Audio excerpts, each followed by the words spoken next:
അനുദിന വിശുദ്ധർ ഓഗസ്റ്റ് 8 വിശുദ്ധ ഡൊമിനിക് സ്പെയിനിൽ കാസ്റ്റിൻ എന്ന പ്രദേശത്ത് ഒരു പ്രഭു കുടുംബത്തിൽ ജനിച്ചു.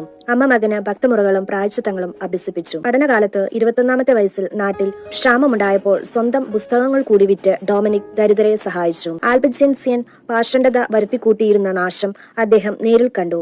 ശേഷം ജീവിതം പാഷണ്ഡികളുടെ മാനസാന്തരത്തിനും വിശ്വാസ സംരക്ഷണത്തിനുമായി അദ്ദേഹം ചെലവഴിച്ചു. ഇതിനായി അദ്ദേഹം 3 സന്യാസ സഭകൾ സ്ഥാപിച്ചു.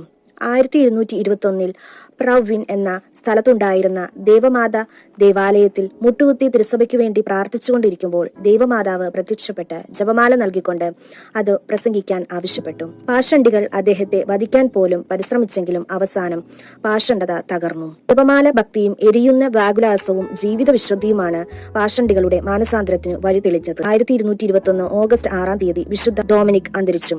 1234 ജൂലൈ 13 വിശുദ്ധനെന്ന് നാമകരണം ചെയ്തു.